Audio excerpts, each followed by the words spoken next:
And welcome back, and we're on to the 4th of Jan today. As ever, pause the video, have a go at all the questions. Looks like we've got an interesting mix of questions today, so I'll start in 3, 2, 1. Okay, first question. So first question is clearly a matrix question, which is further maths only. And as I've said in other videos, you don't even do this in single A-level maths. You don't do it until further maths again.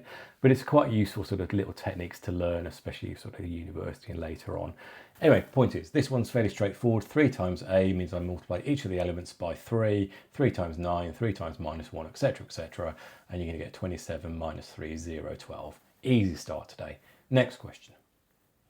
Okay, next question. Clearly, the keywords are cyclic quadrilateral. What do I know about cyclic quadrilaterals?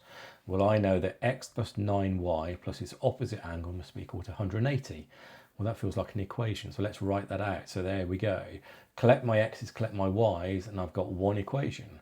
I also know that 7x minus 2y plus 8x minus y must also equal 180.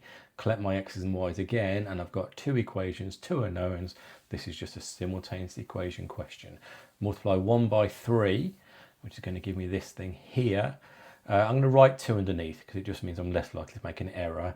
I've got 15x here, 15x here. Let's take these away. That's going to give me 36y equals 360, which means y is equal to 10. Substitute the y back into equation 1, and that's going to give me that x is equal to 14 degrees. A lot easier than it looks. Nice question, easily a non-calculator question on the further maths, and probably even on the normal maths as well. But let's continue to the next question. Okay, definitely further maths only. This is one of these questions that's kind of setting you up a little bit for A-level. We take it a lot further at A-level, but it sort of gives you an idea as to how to think about these things. So if you're doing GCSE only, this looks horrific because you're expanding a lot. If you're doing further maths, you'll know that you have this thing called Pascal's triangle. Now, your teacher might have told you about combinations and NCR. That's fine as well. But I'm going to use Pascal's triangle because that's what they assume you're going to use. Either are fine, to be clear. I want the x squared term. Well, I'm going to write down Pascal's triangle. It's easy to talk about than demonstrate. So this is Pascal's triangle down to row 6.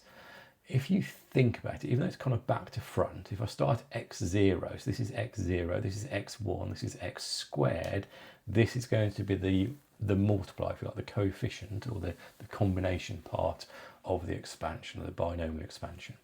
So therefore it's going to be 15 times x squared times a to the power of 6 minus 2, which is 4. In other words, this is going to be my expansion of the third term, but the x squared term here. I know from the question that equals 3840 x squared, because that's the coefficient and that's with the x squared, which means that 15a4 equals 3840, divide by 15, take the 4th root, and that means that a equals 4. Now, there's a bit of clue in the question here, because it says it even helps you by saying the word values. And that's because when you take the square root, it's plus or minus, so the answer is actually plus or minus 4. And that's today done. Well, a pretty easy day today, or I should say not too easy. Obviously, if you find some of these difficult, then do go away and practice.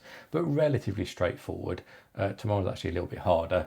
But either way, leave a comment, like, subscribe. Anything you're not sure about, let me know in the comments and I will reply to you. Thanks all. Bye.